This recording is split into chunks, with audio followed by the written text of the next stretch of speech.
All right, class. Welcome back to our new online format. So today I'm going to introduce you to Webwork, which is our system for doing online homework. And I'm going to show you doing the first Webwork assignment, which is this thing called the Webwork tutorial that I have sent you a link to. You should have an invitation to Webwork. You should be able to create an account, and you should be able to go to homework sets and find this assignment. So this assignment is just going to walk you through how you're going to type in answers. One thing you'll notice in Webwork is that everyone is going to get different questions randomly. So I'm going to do the first two assignments with you. This one's not going to require any by hand calculation, and I'll do the next one with you too, but when you go to look at yours, it's going to look a little bit different than this. So all of the answers in this are either going to be sort of like click the answer, or most of them are going to be blanks that you have to fill in. So the big thing we're going to make sure is sort of how you enter things like this one, the answer, as you can see down here. The answer it's looking for here is pi over 3, and so of course your keyboard doesn't have a pi button, but it tells you here you can type pi when you mean pi. And so if I type pi over 3 here, that will work. And if I go here and write that in decimal, that is 1.047. All I'm doing is saying that. Okay. You'll notice there's two buttons here. There's a preview my answers, and that just shows you what it would look like if you wrote it up. So you can see here it correctly interpreted our pi over 3. And you can see our 1.047, and then you can click check answers. Okay, and you will see, to no one's surprise, we got both of those correct. And so we can go on to the next problem. So now what we want to do, I will make sure this problem is not numbered problem 4 by the time you see this. And the next thing we want to do is we want to enter these. And so you'll see often there'll be these little help buttons that say, hey, how do I enter this kind of equation?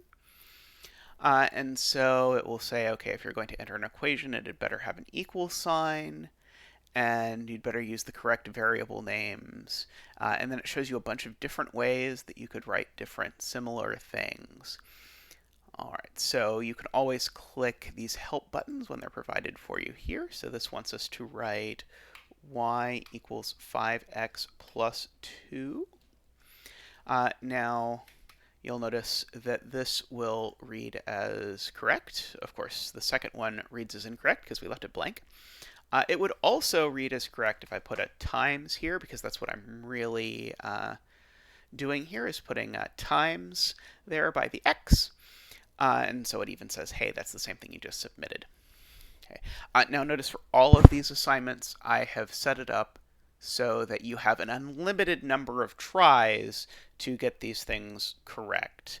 So you don't have to worry about like burning one of your tries by entering the wrong equation. You'll get as many tries as it takes to figure it out, and you'll learn this pretty quickly, but it'll be a bit disorienting at first.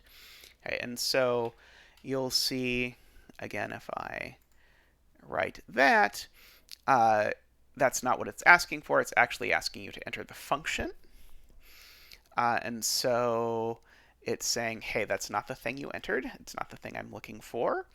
So and go here and say, okay, there we go. That's probably what it's looking for. And you can check your answers. Okay, and then that's all good. And then you can go on to the next problem. Okay, so now it's asking us for some trig functions. So we could look at our handy-dandy unit circle and find out the cosine of pi is -1. Now the sine of pi over 3, that's the square root of 3 over 2. Okay. Again, there's a help option here that will give you some more options. In particular, the help option will say, hey, the way you write square root of something is SQRT of that thing. So when I want to say this is square root of 3 over 2, I'll do that. I can hit check my answers. Okay, you can go on. Note, by the way, you probably most of the time are just going to go straight to the check your answers button. The preview my answers button is to help you catch errors so you don't waste one of your checks, but you have infinitely many checks, so that's not going to be a problem for you. Okay, so now it says enter a solution to cosine of cosine of theta is equal to 0. Okay, and so we'll see here it says, okay, what do you want for angles?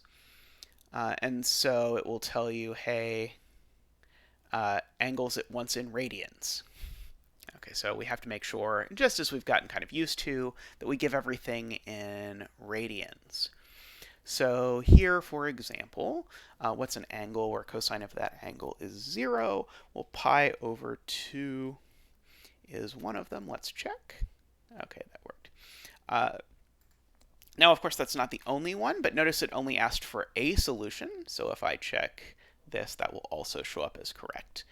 But if I tried to say pi, it will say, wait, no, that's not true. Cosine of pi is not 0. So go back to 3 pi over 2. There we go. Okay, so here it's asking us to simplify the tangent of x times the cosine of x.